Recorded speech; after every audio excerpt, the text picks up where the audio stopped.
Приветствую вас, дорогие мои. После выхода Sirius M2 почти все, если не забыли об этой серии игр, то точно отвернулись на долгое время. Слишком несерьезно, слишком мультяшно, слишком далеко от корней, да и новостей никаких о новой игре не было. Вот вышла третья часть, и все изменилось кардинально. Сегодня речь пойдет о самой кровавой и серьезной части хорватских фокусов. Сегодня я покажу и расскажу вам, что такое Sirius M3.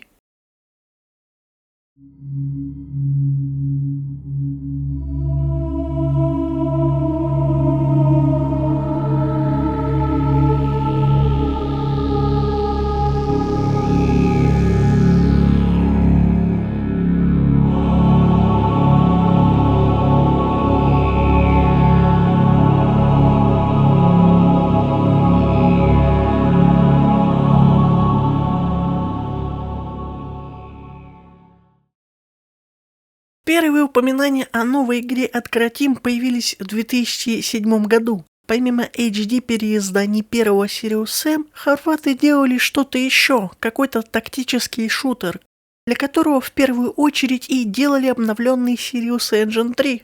Но, к сожалению, с этой игрой ничего не вышло, так как издатели в лицах Gamecock и внезапно Atari просто отказались от игры, если судить по источникам. А если смотреть на те материалы, которые ныне доступны, то игра уже в то время выглядела ни хрена себе. Тактический шутер про Сомали и современные военные действия, видимо, никому не понравился, но наработки все остались, и даже, например, в ресурсах Sirius M HD The First Encounter есть текстура автомата Калашникова. HD Sam и вышли, все хорошо. Да тут еще и объявилось издательство Devolver Digital, где были некоторые из бывших работников Gathering of Developers, издававших первые два пришествия Семена. В то время God Games выкупили Take-Two и переформировали их в 2K Games, которая и издавала Sirius M2.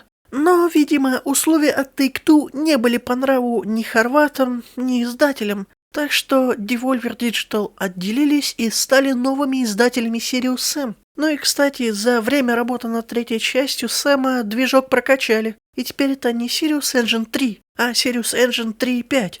Спустя 6 лет после выпуска второго Сэма игроки узрели новое пришествие мистера Стоуна. Эта игра вновь отличалась от того, что все видели еще в первой игре. А что в игре происходит, почему она так отличается, мы с вами сейчас и узнаем.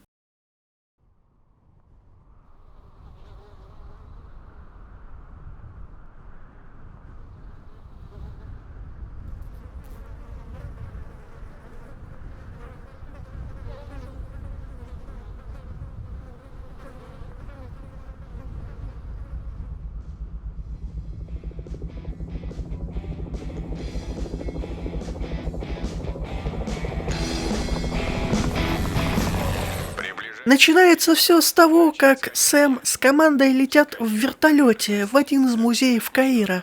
Там сидит некий профессор, который может дать ценную информацию, но не за просто так. Этого профессора нужно спасти. Представляете? Ну окей, для бравого Сэма спасти профессора дело легкое. Было бы. Если бы вертолет не подстрелили, из-за чего Сэм выпал, а вертолет с командой жестко приземлился в другом месте. Ну и надо, значит, идти за командой. Тем более, что Сэм оказался без оружия. Впервые в серии. Пройдя чуть дальше, я встречаю Гнара, который изменился за эти 6 лет. И выглядит теперь поопаснее. Но благо, что из нововведений есть ближний бой, и вырвать глаз тому же Гнару можно с превеликим удовольствием. Так что эту фразу с первого пришествия Сэм говорил не просто так. Да, это все игры и веселье, пока кто-нибудь глаз не потеряет. И да, я это не сразу сказала, но Sirius M3 является приквелом к первой игре. Люди нашли ключ к вечности, оставленный сирианцами. Да и в целом люди так продвинулись в технологиях, что могли уже путешествовать на другие планеты. Ментел прознал про проделки землян и начал войну с ними. Ну и соответственно, постепенно у землян осталась одна только земля, где осталось-то совсем немного народу. Одна только проблема, никто пока не знает, как раскочегарить ключ к вечности. А вот профессор Штейн, по идее, знает, как открыть портал. Он точно знает. Надеюсь, что мы не зря туда летим. Кстати, мне ребята звякнули и сказали, что сами находятся рядом с музеем и ждут меня. Я ребят поняла и, пока шла, заглянула в Нетриксу. В отличие от второй части, здесь можно посмотреть информацию, но также, в отличие от первых двух пришествий, здесь не показывают полотно текста и просто модель врага, а делают полноценный осмотр, как на каком-нибудь РЕН-ТВ. Это все очень круто, но мне тут на глаза попадается какой-то гигантский у**к. Он пока на меня не реагирует, так что можно относительно безопасно двигаться дальше, встречая лишь слабых противников, против которых поможет кувалда, найденная на крыше дома, а также дробовик, выпавший из секрета. А пока я иду вперед, расскажу вам о своем бусте. Там можно найти дополнительные материалы по производству моих роликов. Можно будет увидеть этот и другие ролики до релиза на ютубе и без цензуры. Так что вы сможете узнать, как я назвала того гиганта. Ну а еще там готовится эксклюзивный разбор, который будет немного отличаться по повествованию. Стоит подписка недорого, да и в целом это все равно не обязательно. Тут все по вашему желанию. Ваша подписка помогает мне заработать хоть немного дополнительных денег, чтобы не умереть с голода и хотя бы оплачивать автобус до работы. И даже если вы не хотите жертвовать ежемесячно деньги, вы можете просто оформить прямой донат. Все ссылки будут в описании. За поддержку меня на бусте хочу сказать спасибо Мята и Виктория Медведева. Пока я все это рассказывала, на связь вышел Джонс и хотел сообщить что-то насчет Родригеса, но не успел. Мне удалось увидеть, как один из кораблей Ментела разрушает многоэтажку. Хороший эффект разрушения, но об эффектах позже. Мне тут попался пистолет, а вот, кстати, и знакомый крик. С боем начинаю пробиваться дальше по уровню и дохожу до знакомой формы холма. Вам это ничего не напоминает?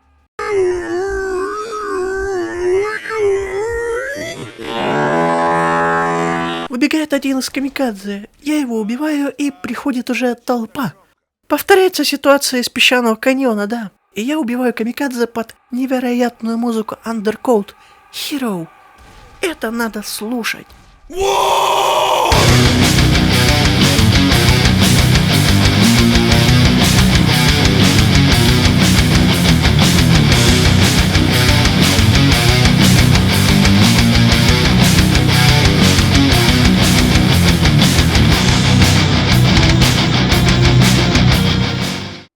Ну вот я и у вертолета, вот только всех моих коллег убили, а значит пробиваться с боем к музею придется мне одной. Пришлось убить много безголовых игнаров и встретить клирских скелетов. Вот, можно им как раз отомстить за ребят. Им можно подкручивать бошки, и одну из них я открутила так, что эта голова со мной еще несколько уровней проходила. В музее становится все чуть более жутким, а еще везде расставлены паучьи коконы, из одного из которых вылез паучок пожевать меня. Ну, я в него и стрельнула. Правда, как оказывается, не стоит шуметь рядом с другими коконами, так как вылупилось еще больше членистоногих. Благо их можно давить ногой. Так я искала Штейна по подвалам музея, но кто-то меня опередил. Благо его мобильник у меня. А в правой руке. Да. И мне удалось переслать иероглифы в штаб. Правда, теперь из этого подвала выбираться надо, а там много пауков. Но ничего, справлюсь. Хотя тут уже встречаются зомби-солдаты, у которых тоже есть стрелковое оружие. Но музыка Дамьяна и укрытие мне обязательно помогут.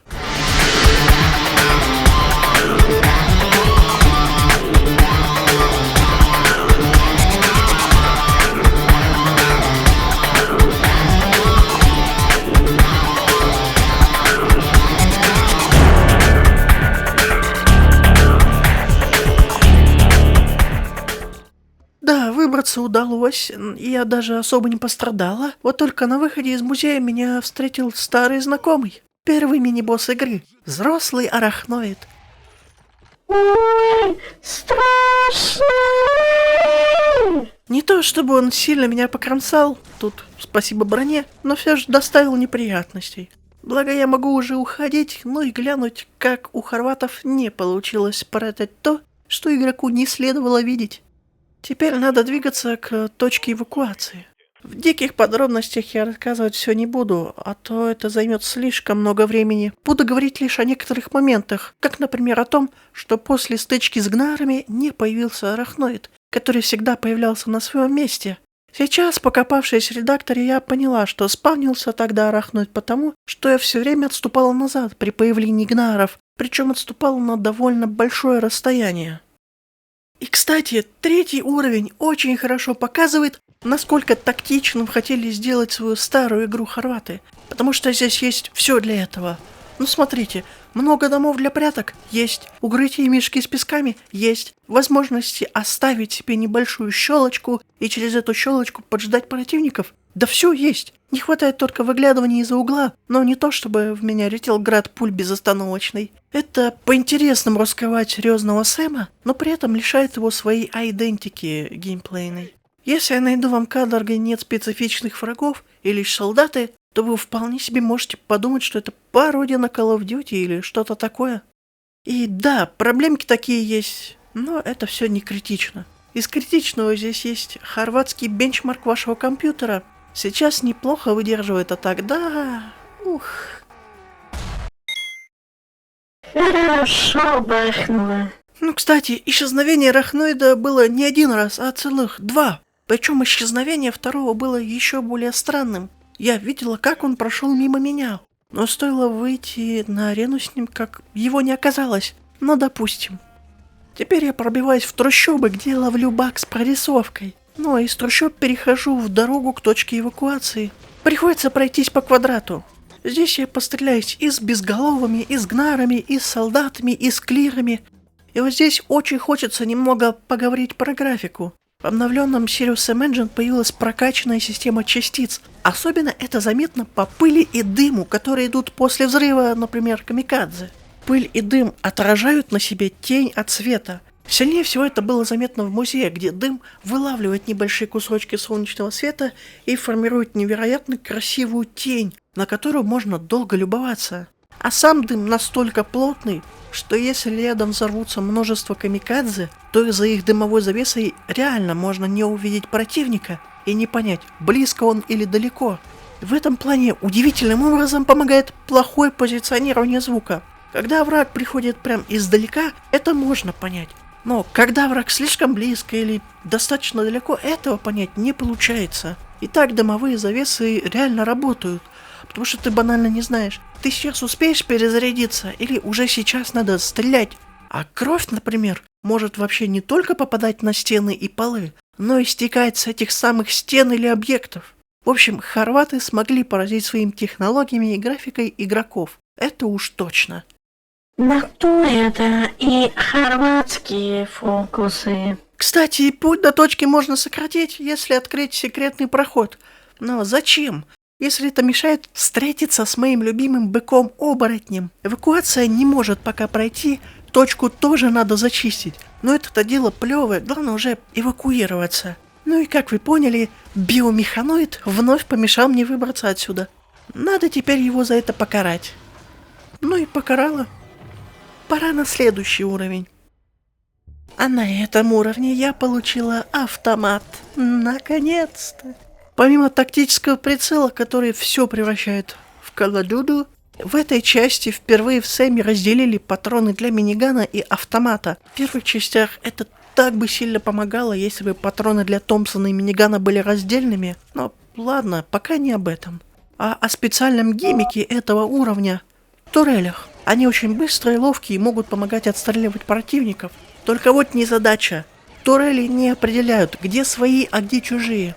Так что приходится на своем пути вырубать эти самые турели и пробивать себе таким образом путь к вертолету. Ну, естественно, что никто не выжил. Правда, это не значит, что проблемы закончились. Тут прилетели тентакли из хера и захватили вертолет. Ну, теперь надо, получается, уничтожать вертолет. Вообще, по идее, надо добраться до конца почти уровня, чтобы там подобрать ракетницу и патроны. Но я как бы уже до этого нашла ракетницу в секрете и устранила свою головную боль прям до конца уровня. Осталось только разобраться с турелями. Ну и как бы следующий уровень, который начинается с... У-ля-ля, дамочка, вы чего? Ох, ё. Вот она, ловушка для лесбиянок. Да, гарпии тоже нехило так изменились и как минимум потеряли свои бронеливчики. Но их поэтому и меньше, чем в прошлых играх, потому что многих поубивали. Брони-то нет. Но, кстати, бои с гарпиями стали легче, потому что в третьей части они не летают бесконечно по всей карте. Можно просто отойти на большое расстояние и отстреливать их там. В предыдущих играх такой проблемы не было. Вот, кстати, на этом уровне, не считая птиц, уже стало сложнее, и начали приходить эти знаменитые хорватские большие армии, состоящие из большого количества противников. На предыдущих 4 уровнях врагов давали небольшими пачками, а тут прям начали уже стандартный комбо-пакет раздавать. Да тут еще теперь и молодые арахноиды есть, которые совсем маленькие, зато им можно сворачивать шеи. Ну и раз здесь появилась кучка врагов, то можно и про их ИИ поговорить. Да, извините, что я почти на каждом шагу отвлекаюсь на технические детали, но что мне такого рассказывать прям интересного еще? Тем более у меня тут появилась хорошая девочка, Зубя. Она мне помогает теперь делать ролики и даже вон объясняет что-то для вас, на что много времени тратить не хочется. Да и в остальном почти все уровни умеют лишь пару интересных моментов показать, из-за которых ролик, максимум минут на 15 выйдет. А так неинтересно.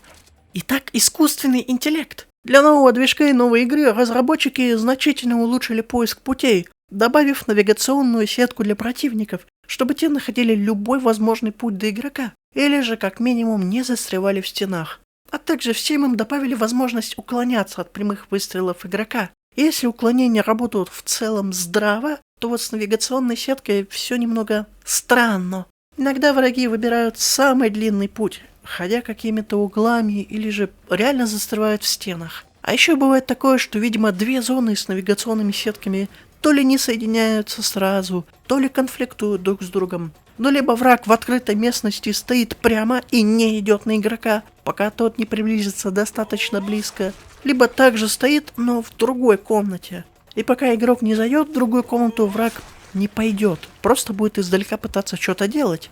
Насколько я помню, такую же систему также вводили вожди переизданий Сэмов, или хотели, но не успели. Но вообще заработает эта навигационная сетка только во Fusion, сборнике HD и BFE на обновленной версии движка.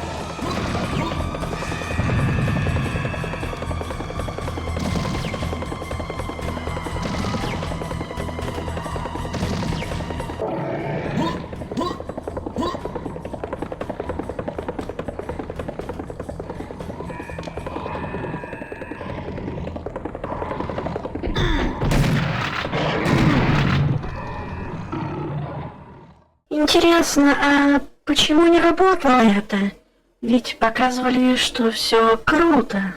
Последняя арена уровня сначала заставила меня заниматься охотой на птиц, а затем сражаться с тем самым военным кораблем, который разрушил здание на первой локации игры.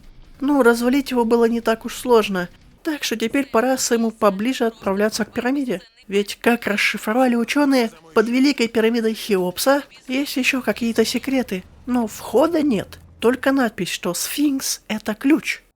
Пробиваться стало сложнее, но мне на помощь идет музыка Дамьяна Маравунаса. Разве это не прекрасно?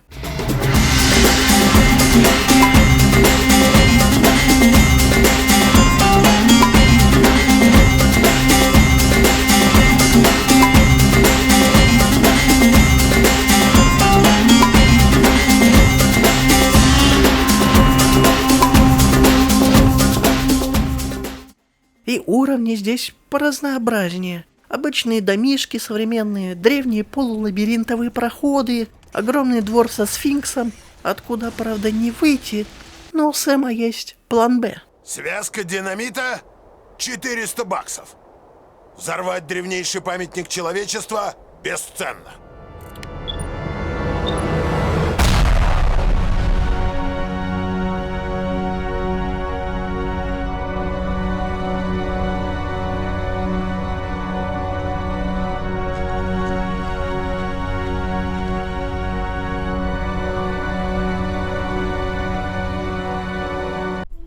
Итак, Сэм попадает в катакомбы, где без фонарика не обойтись.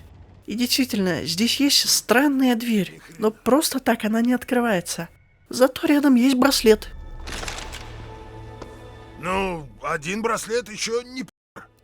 Ну, допустим. Но вот дверь открылась, и теперь можно пройти в тайную комнату, где есть схема какой-то местности. Черт знает, что это, но теперь надо выбираться.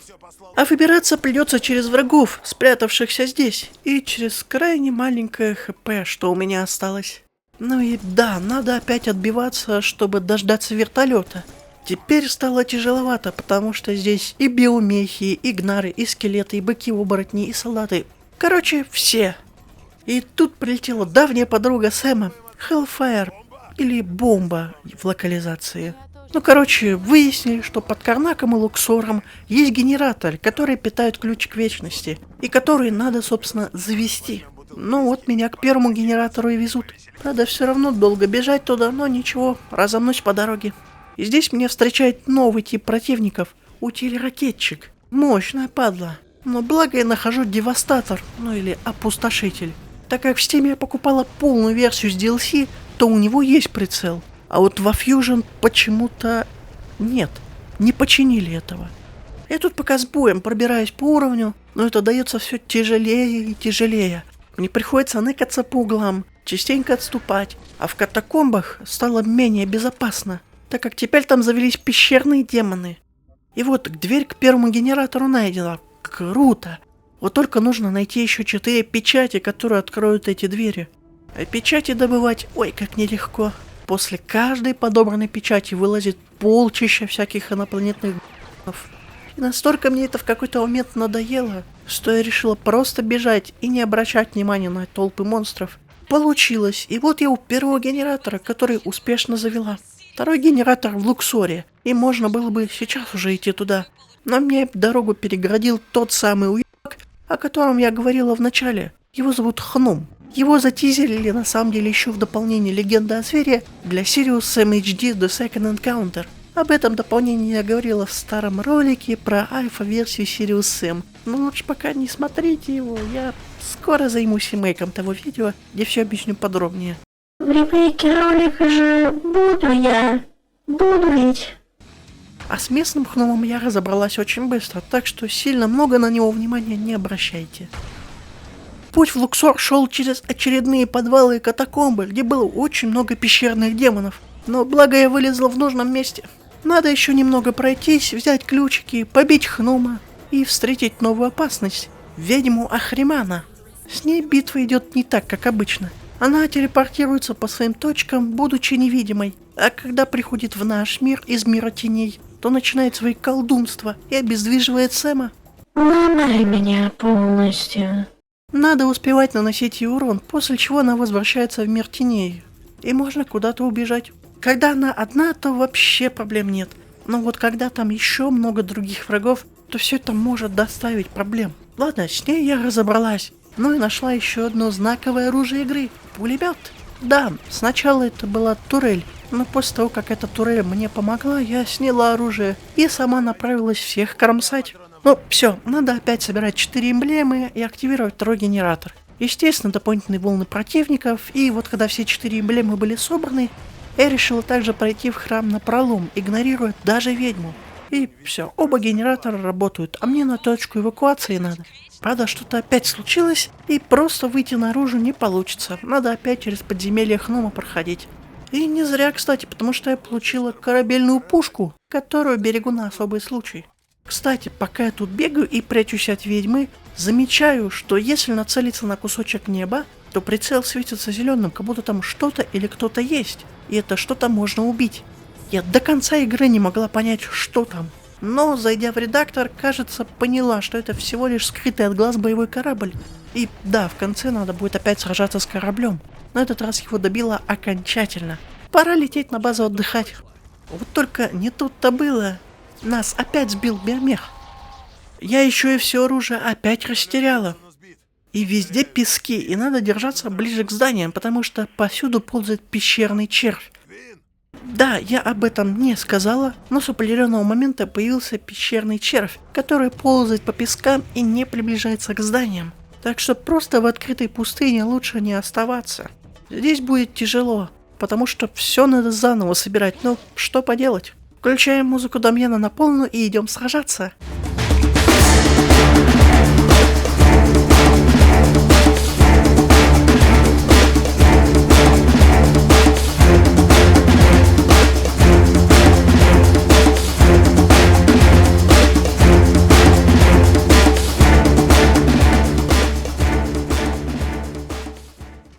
Сражения даются тяжело. Много утиль-ракетчиков, быков, скелетов, пауков, технополипов и даже ведьма, которая, правда, то ли умерла в какой-то момент, когда я далеко убежал от места битвы, то ли выгрузилась, потому что после возвращения ее не было. И так я оказалась на предпоследнем уровне. Опять лазить по пещерам. А на выходе я нашла у убитого бойца рабочую рацию и связалась со штабом. Все мертвы. Осталась только Хеллфайр, которую убили. Сэм остался последним человеком на земле. И теперь он не остановится ни перед чем и убьет всех пришельцев до одного. Если до этого он был просто солдатом, выполнявшим свою миссию, которому было плевать, что будет с окружением, вот почему он и взорвал Сфинкса, то теперь он должен стать тем героем, который спасет человечество. Сквозь храмы и трущобы Сэм проходит к тачке, ищет 8 канистр с бензином и под очередной зажигательный трек Дамьяна заправляет тачку.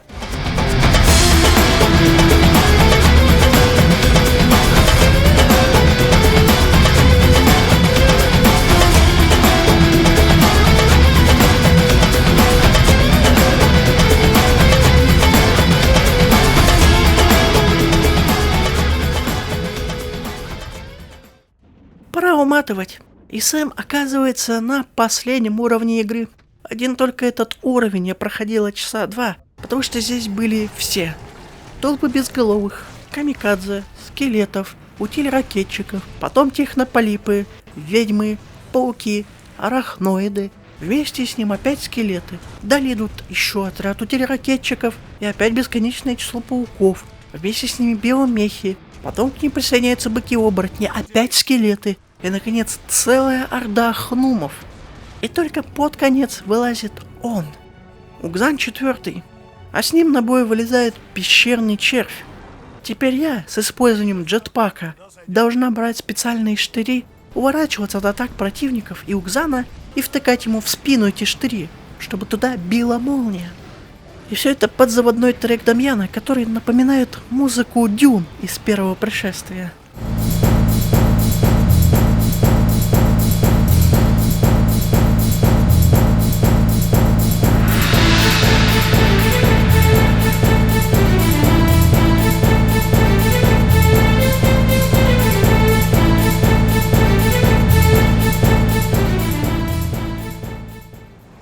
И вот последний удар был нанесен. Сэм полетел к ключу вечности и решил позвонить Менталу, но тот был занят тем, что спускал громадную луну на землю. Сэм успел зайти в портал, а вот земля не выдержала падения луны, и все было уничтожено. Казалось бы, теперь ничего не осталось, все кончено. Земле суждено умереть. Но пока жив Сэмюэль Стоун, нашей планете не угрожают инопланетяне. И пусть финал здесь и плохой, мы знаем, что будет дальше.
После выхода Sirius Sam 3 было очень долгое затишье. Вышел Sirius Sam Classics Revolution, о кастомной кампании которого я поговорю когда-нибудь потом. Вышел Fusion, который вобрал в себе HD и BFE на обновленном движке, но с багами. А в 2018 году Крутим анонсировали Sirius Sam 4, который вышел в 2020 году. И я была там, в день релиза. Я помню, как это было. Когда-нибудь я расскажу вам, что там было, как это было, но уже в другой раз. Критики и фанаты очень тепло восприняли игру. Все хвалили графику, музыку и возвращение классического геймплея. Также хорошо отмечали то, как сильно отличается игра от Sirius Sam 2, видео которого у меня также есть, и который, на мой взгляд, является слегка недооцененным, несмотря на свои очевидные проблемы. Кто-то назвал Sirius Sam 3 возвращением короля, и той игрой, у которой, в отличие от Duke Nukem Forever, все получилось. А что скажу я? Это очень хорошая игра, которая старается учитывать некоторые бесячие моменты прошлых игр, как, например, знаменитая хорватская тактика нападения сзади. В плане музыки нет никаких претензий. Дамьян Бравунац и Андеркот справились со своими задачами превосходно. Рекомендую ли я эту игру к прохождению? Безусловно. А за сим все. Подписывайтесь, ставьте лайки, пишите комментарии, нажимайте на колокольчик, чтобы не пропускать новых видео. А также заглядывайте в мой сервер Discord и канал в Telegram. Спасибо, что смотрите мой проект. Я буду рада, если вы поддержите его финансово через сервис Boosty или прямой донат. Еще услышимся с вами. Удачи, дорогие мои!